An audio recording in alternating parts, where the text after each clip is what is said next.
गं गणपतये नमः।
ಗಣೇಶ,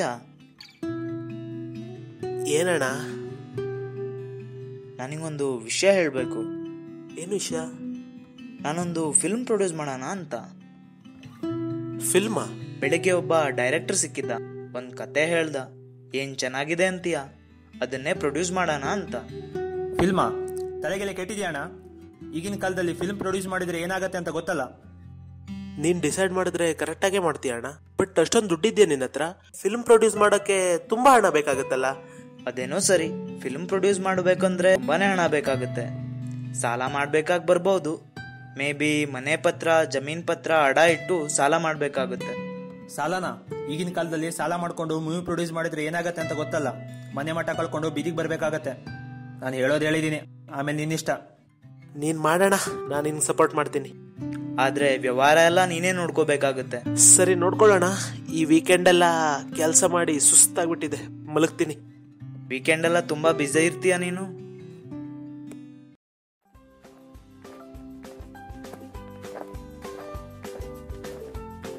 ಅಣ್ಣ ಅಣ್ಣ ಅಣ್ಣ, ಏನು ತುಂಬಾ ಖುಷಿಯಾಗಿದ್ದೀಯಾ? ನಿನ್ಗೊಂದು ವಿಷಯ ಹೇಳ್ಬೇಕಣ್ಣ.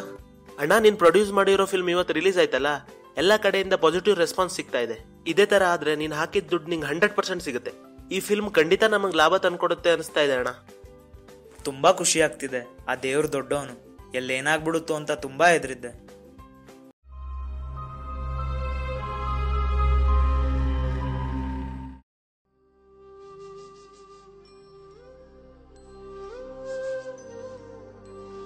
ಏನು ಗಣೇಶ, ತುಂಬಾ ಬೇಜಾರಲ್ಲಿದ್ಯಾ? ಏನಿಲ್ಲ ಅಣ್ಣ. ಏನದು ಹೇಳೋ. ಅದು ಏನದು? ಅದು ನೀವು ಪ್ರೊಡ್ಯೂಸ್ ಮಾಡಿದ್ರಲ್ಲ ಅಣ್ಣ ಫಿಲ್ಮು, ಅದು ಫಸ್ಟ್ 3 ದಿನ ಕಲೆಕ್ಷನ್ ಚೆನ್ನಾಗೇ ಇತ್ತು. ಆದ್ರೆ ಮಂಡೆಯಿಂದ ಯಾಕೋ ಕಲೆಕ್ಷನ್ ಡ್ರಾಪ್ ಆಗಿಬಿಟ್ಟಿದೆ. ಇದೇ ತರ ಆದ್ರೆ ನಾವು ಹಾಕಿದ ಬಂಡವಾಳ ಕೂಡ ಬರೋದು ತುಂಬಾ ಕಷ್ಟ.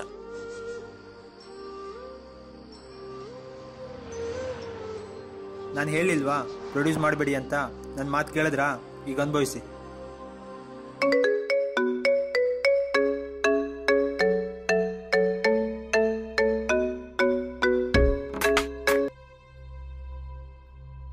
ಹಲೋ. ಏನ್ರಿ ಪ್ರೊಡ್ಯೂಸರ್, ನಿಮ್ ಫಿಲಂ ರಿಲೀಸ್ ಆಗಿ 1 ತಿಂಗಳಾಯ್ತು. ಥಿಯೇಟರ್ ಇಂದ ಎತ್ತಂಗಡಿ ಆಗ್ಬಿಟ್ಟಿದೆ, ಕಲೆಕ್ಷನ್ ಇಲ್ದೆ. ಸಾಲ ತೀರ್ಸದೇ ಇದ್ರೆ ಪರವಾಗಿಲ್ಲ, ನಿಮ್ ಮನೆ ಪತ್ರ, ಜಮೀನ್ ಪತ್ರ ಎಲ್ಲ ನನ್ನ ಹತ್ರನೇ ಇದೆ. ಏನ್ ಮಾಡ್ಬೇಕು ಅಂತ ನಂಗೆ ಗೊತ್ತಿದೆ.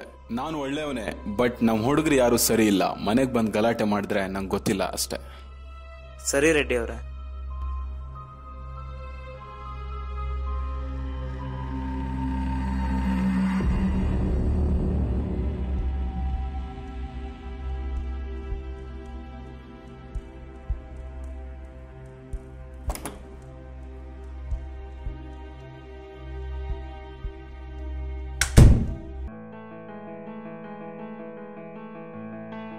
ಅಣ್ಣ ಅಣ್ಣ, ಆ ಫೈನಾನ್ಸರ್ ಏನಾದ್ರು ಫೋನ್ ಮಾಡಿದ್ನಾ?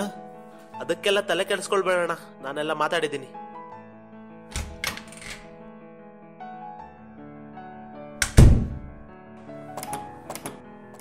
ಅಣ್ಣ ಏನಾದ್ರು ಹೆಚ್ಚು ಕಮ್ಮಿ ಮಾಡ್ಕೋಬಿಟ್ನಾ?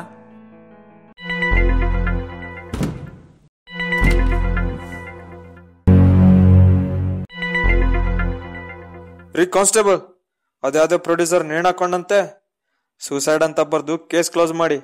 ಮೇಲಿಂದ ಪ್ರೆಷರ್ ಬಂದ್ರೆ CID ಹ್ಯಾಂಡ್ ಓವರ್ ಮಾಡೋಣ. ದಿನ ಸಾಯೋರ್ಗೆ ಅಳೆಯವ್ರು ಯಾರು ಹೇಳಿ?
ಎಷ್ಟು ದಿನದಿಂದ ನಡೀತಾ ಇದೆ ಇದಂದೆ? ಹಾ ಸರ್ ಸರ್ ಹೊಡಿಬೇಡಿ ಸರ್, ಹೊಡಿಬೇಡಿ. ಬಾಕ್ಸ್ ಏನಿದೆ? ಯಾವ ಸೀಡ್ ಇದೆ ಇದರಲ್ಲಿ? ಹಾ ಹೇಳ್ತೀನಿ ಸರ್, ಹೇಳ್ತೀನಿ. ನಾನು ಲೋಕಲ್ ಏರಿಯಾ ಡೀಲರ್ ಅಷ್ಟೇ ಸರ್. ನಮಗೆ ಫ್ರೈಡೇ ರಿಲೀಸ್ ಆದ ಫಿಲ್ಮ್ ಕಾಪಿ ಸ್ಯಾಟರ್ಡೇ ಸಿಗುತ್ತೆ. ಅದನ್ನ ನಾವು ಮತ್ತೆ ಪ್ರಿಂಟ್ ಮಾಡಿ ಡಿಸ್ಟ್ರಿಬ್ಯೂಟ್ ಮಾಡೋಕ್ಕೆ 2 ದಿನ ಆಗುತ್ತೆ. ಅಂದರೆ ಮಂಡೇ ಎಲ್ಲ ಕಡೆ CD ಸಿಗುತ್ತೆ ಅಷ್ಟೇ ಸರ್. ನಿಮ್ಗೆ ಈ ಬಾಕ್ಸ್ ಕೊಟ್ನಲ್ಲ ಅವ್ನು ಯಾರು ಅಂತ ಗೊತ್ತಿಲ್ಲ ಸರ್. ಡೀಲ್ ಆಗೋ ದಿನ ಕಾಲ್ ಬರುತ್ತೆ. ನಾವು ದುಡ್ಡು ಕೊಟ್ಟು ಸೈನ್ ಅಥವಾ ಕೋಡ್ ವರ್ಕ್ ಅರ್ಜಿ ಮಾಡಬೇಕು ಸರ್. ಒಂದೊಂದು ಮೂವಿ ಲಕ್ಷದಿಂದ ಕೋಟಿ ತನಕ ಬೆಲೆ ಬಾಳುತ್ತೆ ಸರ್. ರಾಜ್ಕುಮಾರ, ಹೆಬ್ಬುಲಿ, ಕಿರಿಕ್ ಪಾರ್ಟಿ, ಏನ್ರೋ ಇದು? ಥಿಯೇಟ್ರಲ್ಲಿ ಓಡ್ತಾ ಇರೋ ಮೂವಿನ ಹಂಗೆ ಕದ್ಬಿಟ್ಟಿದ್ರಲ್ರೋ. ಇಲ್ಲಿದೆ ನೋಡು ರೀಸನ್ನು. ಎಲ್ಲಿ ಪ್ರಿಂಟ್ ಆಗುತ್ತೋ ಈ ಸಿಡಿಗಳೆಲ್ಲ? ಎಲ್ಲಿ ಪ್ರಿಂಟ್ ಆಗುತ್ತೋ ಹೇಳೋ? ಎಲ್ಲಿ ಅಂತ ಸರಿಯಾಗಿ ಎಕ್ಸಾಕ್ಟ್ ಲೊಕೇಶನ್ ಗೊತ್ತಿಲ್ಲ ಸರ್. ಬೆಂಗಳೂರಲ್ಲಿ ಕೆಲವು ಸ್ಟುಡಿಯೋದಲ್ಲಿ ಪ್ರಿಂಟ್ ಆಗುತ್ತೆ ಸರ್. ನಿಜಾನ ಇದು? ನನ್ನ ಮಕ್ಕಳ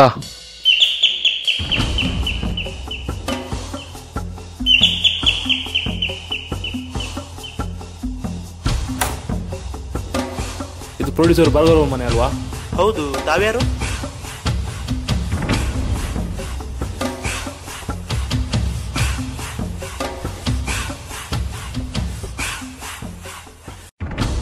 ಬನ್ನಿ ಕೂತ್ಕೊಳ್ಳಿ.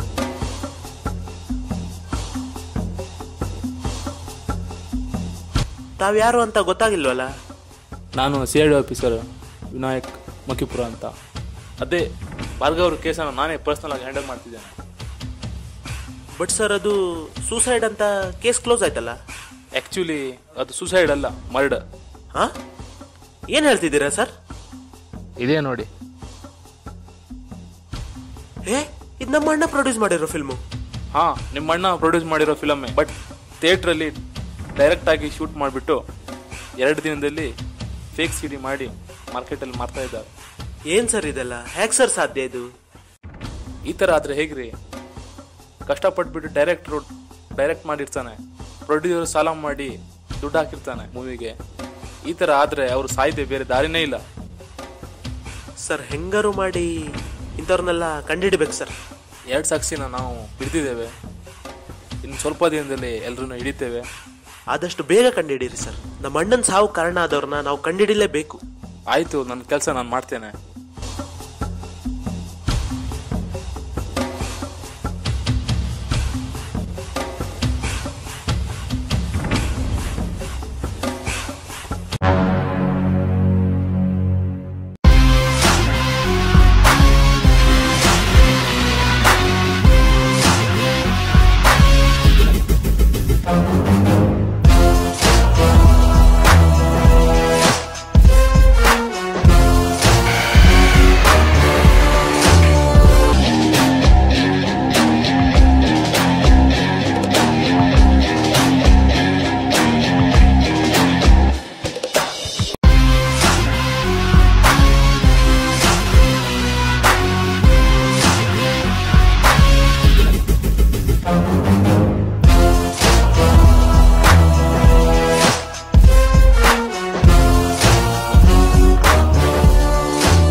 ದುಡ್ಡು ಬರುತ್ತೆ ಅಂತ ಪೈರಸಿ ಸಿಡಿ ಬಿಸ್ನೆಸ್ ಮಾಡಿದೆ. ಆದರೆ ಅದು ನನ್ನ ಸ್ವಂತ ಅಣ್ಣನೇ ಸಾಯಿಸುತ್ತೆ ಅಂತ ಅನ್ಕೊಂಡಿರ್ಲಿಲ್ಲ. ದೊಡ್ಡ ತಪ್ಪು ಮಾಡಿಬಿಟ್ಟೆ. ಛೇ. ಅಣ್ಣ,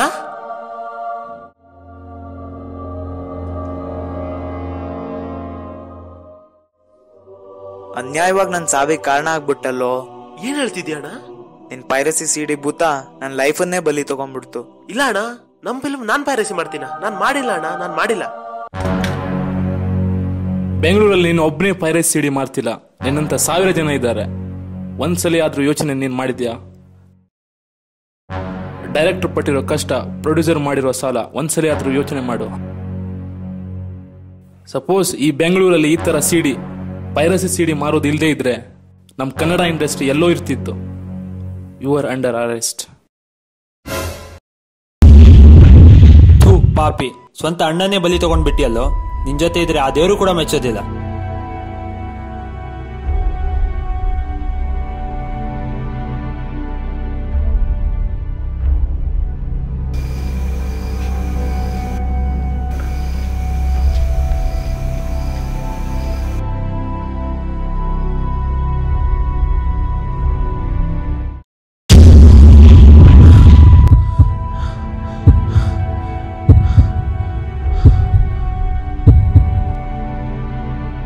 ಕಂಡಿರೋದೆಲ್ಲ ಕನ್ಸ? ಅಣ್ಣ ಅಣ್ಣ, ಏನು ಅಬ್ಬಾ,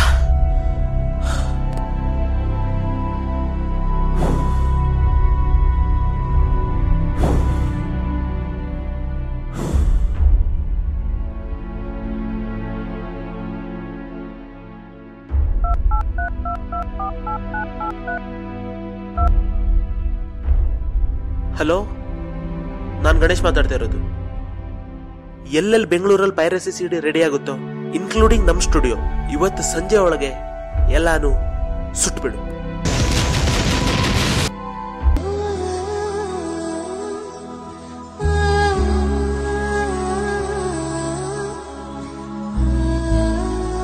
ಏನು ಡೈಲಿ ಗಲೀಜ್ ಬಟ್ಟೆ ಹಾಕೊಂಡಿರೋನು ಇವತ್ತು ವೈಟ್ ಅಂಡ್ ವೈಟ್ ಆಗಿ ಫುಲ್ ಕ್ಲೀನ್ ಆಗಿ ಬಂದ್ಬಿಟ್ಟಿದ್ಯಾ? ವೈಟ್ ಆಗಿರೋದು ನಾನಲ್ಲ, ನೀನು. ಸರಿ, ನಾನು ಯಾರು ಅಂತ ಗೊತ್ತಾಯ್ತಾ?